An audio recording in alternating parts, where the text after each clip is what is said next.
Join me, ladies and gentlemen, in welcoming our next guest today. It's David Meintjes, Managing Director at Connection Telecom. Welcome him on stage, ladies and gentlemen.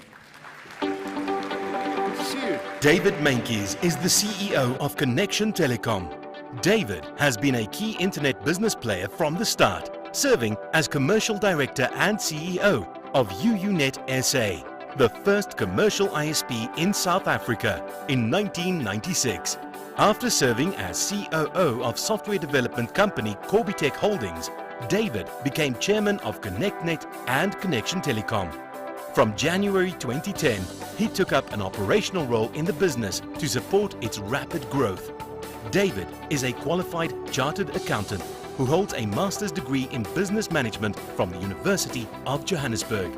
Please welcome David to the stage.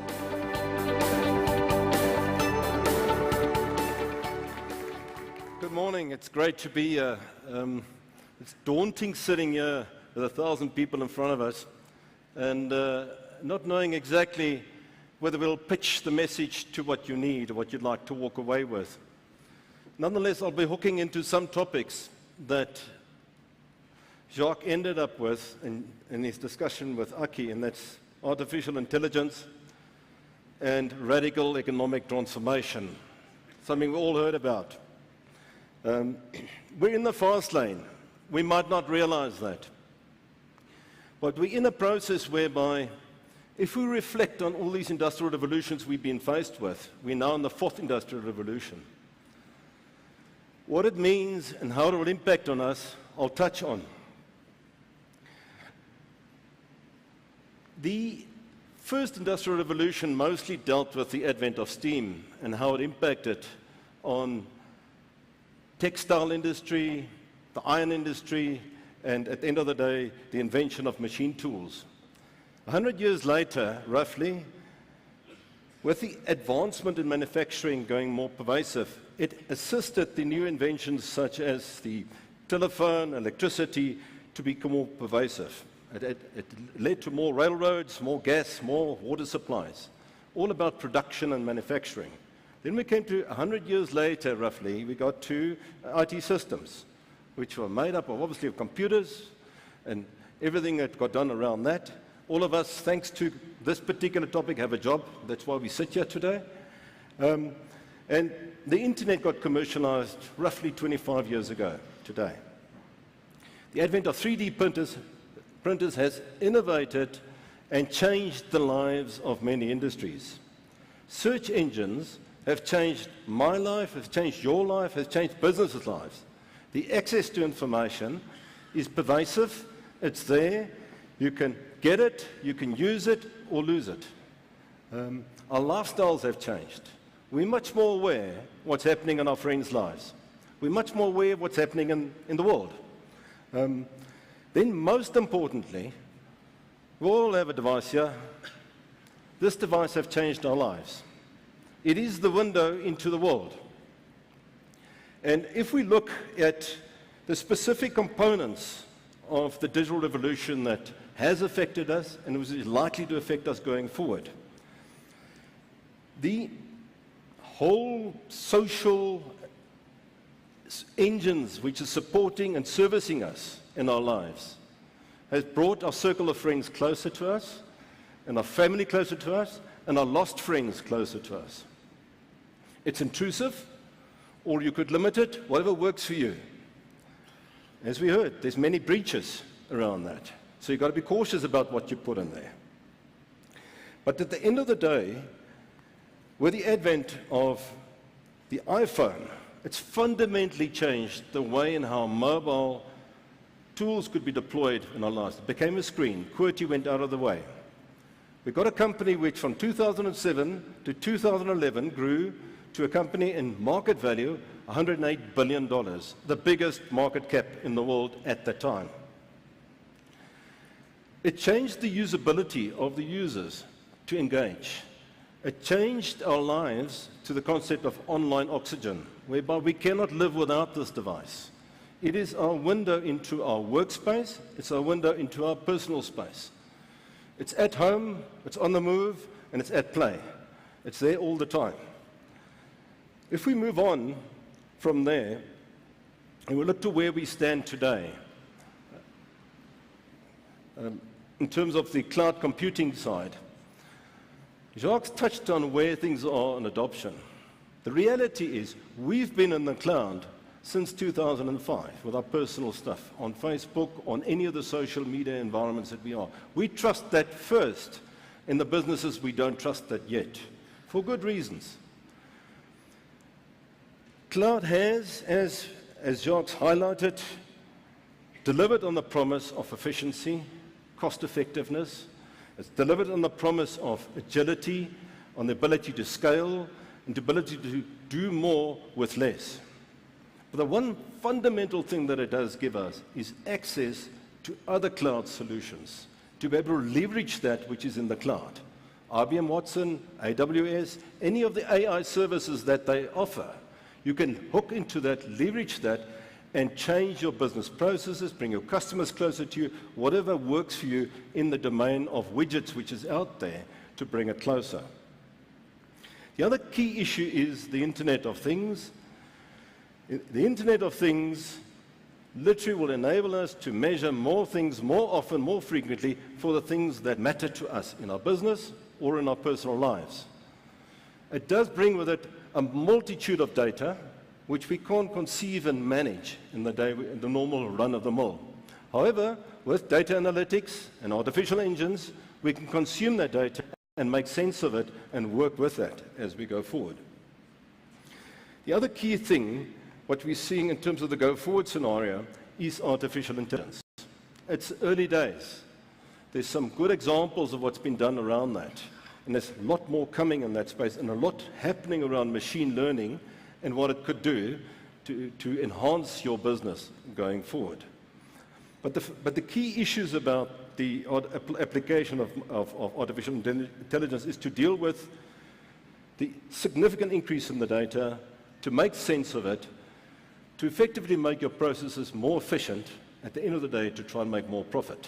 We'll look at some impact on some case studies around that.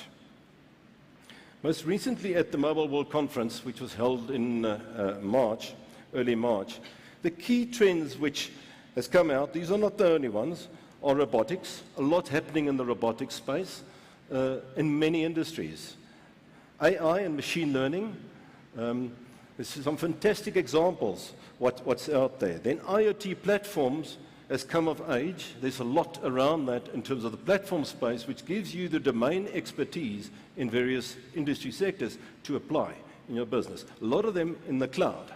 So if you're looking for something, look for an IoT supplier globally, which can support. You don't need to necessarily have a local supplier for that. Blockchains has come of age. Blockchain's got famous for being the underpin for the cryptocurrency, Bitcoin. It's a component of that got put and pushed out into the open source environment, and it got innovated around that, and now constitute an alternate mechanism to enhance security in terms of communication. But it's a fundamental shift to build the trust level to work into the cloud. Autonomous vehicles has been quite significant what's happened. At the Mobile World Conference, they launched the first Formula One equivalent autonomous driving car, programmed to start here, do 20 laps and get there first, between other cars. Imagine the technology in there, the sensors, the dynamics, and everything around that. It will translate to something that will change our lives in transport. Communal transport, hopping on, hopping off. Think about Uber, but Uber at a grand scale, that's what it will deliver. The other interesting thing that came out is the OneWeb initiative. It's low-orbiting satellites, 1,200 kilometers above, 36,000 kilometers above the Earth, smaller footprint under the satellite, but principally geared to support everything which has to happen around IoT. Not exclusively, but principally geared towards it, a blanket around that, funded by one of the key funders in that, SoftBank, putting a significant amount of money in behind that. But the other very interesting thing is, if you think about communication and how things have changed, traditionally we spoke, now we text. 85% of all messaging is text.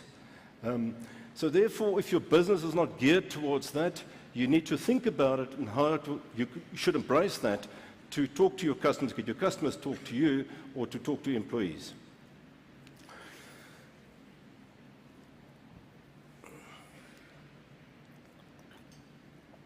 Gartner has coined the phrase of the nexus of the forces.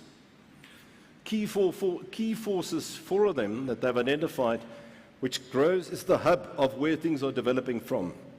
Cloud being one, the data and the amount of data being another, the mobile and the amount of devices out and the pervasive access that it extends, and lastly, the social media and integrating those components of that into your business cycles, which is important. So if we look at one particular component of that, around the mobile data side, from 2014 to 2019, there's a graph of where things have gone, or have gone and is expected to go, from 2.5 exabytes to 24 exabytes. 10 times more over a space of 5 years. Imagine the amount of data behind that. 10 times more over a space of 5 years. If I was a mobile operator, I'd say, well, this is boom time. And it could be boom time for them. However, the reality is that as users, as corporate buyers, if we buy more, we expect to pay less. The compound average growth that the mobile operators are expecting globally from now over the next 4 years is only 4% in revenue terms. So there definitely is globally a strong price erosion on data charges. We're not seeing the same in South Africa. We should be seeing the same in South Africa.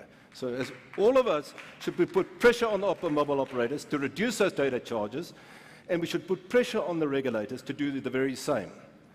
If we look at the revenue cycle from operators, this is a global average from the GSMA's reports, 4G and 5G reports. It shows the revenue shift from 2010 to 2020 and the mix between voice and mobile data, where the mobile data part is 20% of the revenue of the operator in 2010, going to 60% in 2020. However, the voice volumes have not declined fundamentally. It's not expected to shift downward significantly. It's marginal decreases. So the real growth is the growth of the mobile data side. So we'll take the fifth on this. In the local context, the mobile operators will make more money unless the prices decline. They will only decline if we put more pressure onto the mobile operators. So if we look at the impact of automation, and by way of a couple of case studies, the first one is in the financial services in the US. We're all familiar with Wall Street and autonomous trading, introduced in the late 90s. At that stage, the Wall Street firms mostly had about 150,000 employees employed. At the moment, roughly 70% of all trades are done electronically. And the workforce have declined from 150,000 to 100,000 employees. But most significantly, the team leader for IBM Watson, David Ferrucci, have joined the biggest hedge fund in the world and is building an artificial intelligence tool for the key shareholder in that business to build the AI engine to replace the decision-making tree in their business and the human people in that business. It's fundamentally shifting that industry in leaps and bounds. The next one is the textile industry. So we all know it. Between 1990 and 2011, the US textile industry lost 1.2 million jobs. 75% of all the jobs in the textile industry. They lost them to low-earning wage countries, which is China, India, Mexico, many other countries, but principally those three. One of the stitching manufacturers said, well, they got a better plan, and they looked at a high level of automation in the textile industry in particular. Since 2009 to 2012, they've reclaimed a significant amount of their jobs, whereby the cost of production in the automation side is lower than the low-cost earning countries, to the point whereby the last year's exports, or the 2012 exports, was about $32 billion for the textile industry, going from literally nothing to $32 billion over the space of 3 years. If one looks at the other industry on the fast food side, there's two particular case studies which is very interesting. One is the gourmet hamburger market. There's a company called Momentum Machines. They designed a machine which has got as an objective to obviate the requirement for human involvement. It's great. much more better hygiene, much cheaper for the operator, and much quicker in terms of your options that you can select to build a gourmet hamburger for you on an automated basis. McDonald's employs 1.8 million employees globally at the time when the book was written, about 2015. However, momentum thinks they'll obviate the jobs.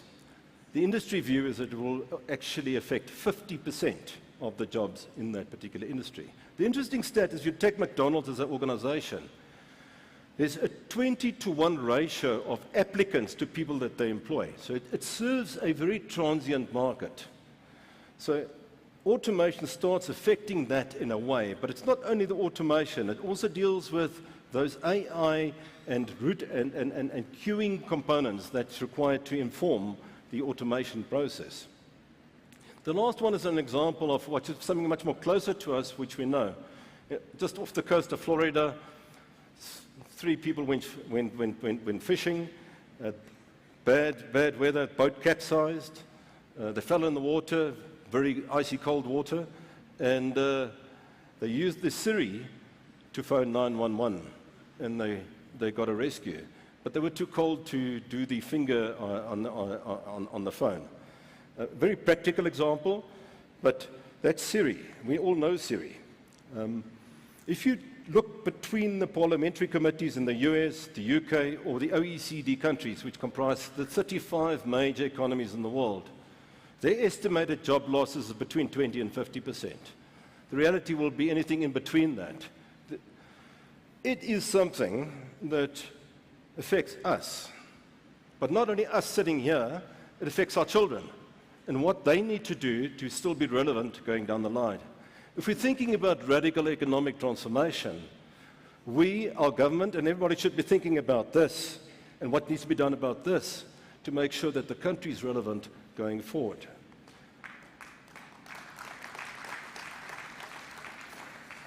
If we look about some views from Accenture, they reckon in 5 years from now, more than half of our customers will select our services based on artificial intelligence. And then just 3 years after that most of our interfaces will be done without a screen interface and will be automated into our daily tasks. And then by 2027, that digital assistants will keep our business alive 24/7, 365 days a year. And we will work alongside these devices and automation and be relevant in that context as we go forward. If we look at that and what's required to deliver that, it requires great connectivity, great quality. The increased investment in fiber in our country is fantastic. It will lower the prices on an ongoing basis from us because your supply-demand curve gets more equalized as we go down the line. The cloud platforms, through this good connectivity, will be those local and those international, and the best man will win in that equation. The service layer will be the services that is available to us, whether those are AI services, whether those are automation services, whether those are anything that makes our business life easier, faster, quicker, and makes our customer come closer to us, is what's going to change that. There's a couple of key drivers that affects that. It is artificial intelligence, it's the ability to decentralize what we do, it's the ability to virtualize what we do, to build the scale, it's the extent to which automation will affect our business processes, and it's the freedom which it gives in our business to explore new things and new horizons, because the barriers between industries are collapsing because of this. And it needs to be trustless. Blockchain will make a fundamental difference, in the application of the blockchain will make a fundamental difference in that, and the ability to share and the willingness to share. If you think, most recently, I think America thought it was a good idea to pick up a big wall to save the economic future of America. It's quite apparent on research and everything else that the wall won't help much for a particular time, for the economies as a whole. However, those organizations which have opened up and talked to more and opened up what they do to the market, learn more and innovate faster as they go forward.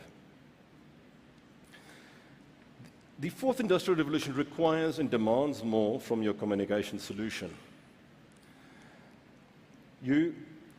Mostly we're used to the traditional way of dealing with things, which is mostly one-on-one, whether those on a mobile app, whether those are web applications that we use, or whether those are telephone calls that we make. In the new domain, it is one-to-many, many-to-many, and there's many tools out there, whether those are WhatsApp, Slack, Twitter, whatever is out there affects our business. The mere fact that businesses stand up here, put up their Twitter handle, gives you a good indication, well, please talk to me, because previously you wouldn't have spoken to me in a more informal way. So if we think about what makes it better for the process, is that we must be able to engage the user. We must be able to focus on the user's broader concern. We must be able to build on the idea that the customer gives to us. And then lastly, to leave the user inspired and satisfied in what they're dealing with. So we need to know why he's coming to me, who's coming to us. And then in the context of the business, we need to understand what is the context which he's talking to about? What is the problem he's phoning me about? Bring the dashboard of that customer to my screen by the time the call arrives, so I can deal with the issue at the same time. And then from there, you can build on the idea to take it further. It requires context on the inbound side to understand why, who's calling and why they're calling, or who's talking to me and why they're talking to me. It needs context from within my organization, what they want, what they're most likely going to be talking to us about. The other day I spoke to someone who's doing AI for one of the mobile operators. He wrote a predictive analysis, and he got it whereby 70% of the time he got it right, knowing which customer will be phoning that organization in a given month. That's significant. It needs to offer the user the way they want it. So you need a speedy resolution time, and the form factor of confirmation and engagement needs to be in a way which works for the user. High usability. Internally, you obviously need to have the tools at the OSS and BSS layer to deliver that. There's some great examples of companies that's done it well. Staples is one of them. They are an office supply business. They've used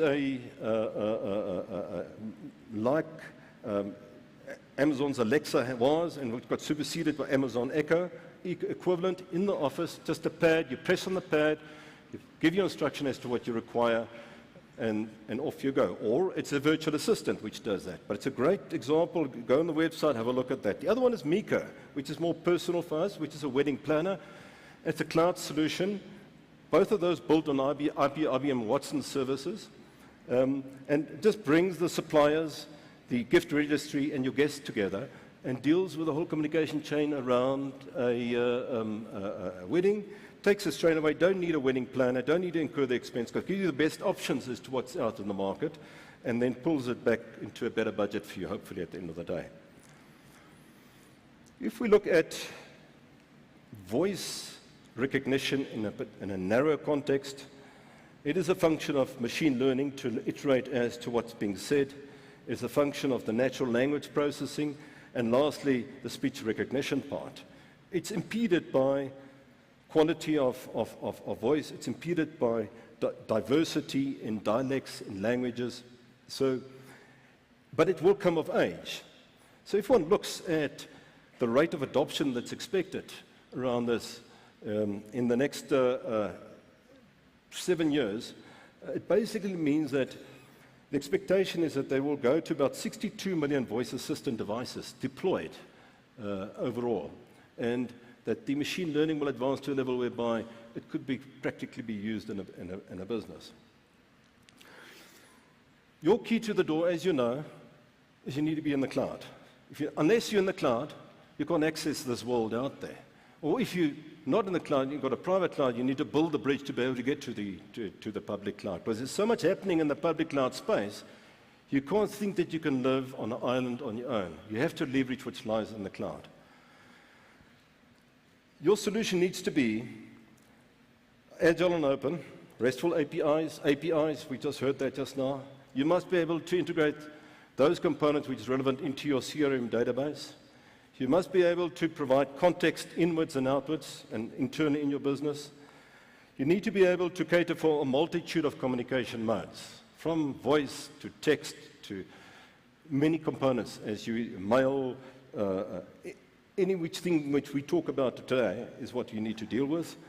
And lastly, it needs to be easy and simple. If it does not easy and simple, it won't be used. The question we ask for ourselves, are we geared for the Industrial Revolution? What do we need to do? We're at the start, we're in the fast lane. There's a radical economic transformation happening. We need to get on the bus. Because we missed the first bus, there's less seats on the second bus. If you miss that bus, there's less seats on the third bus. Eventually, there won't be any more seats on the bus. We need to get there and make the most of it. Thank you.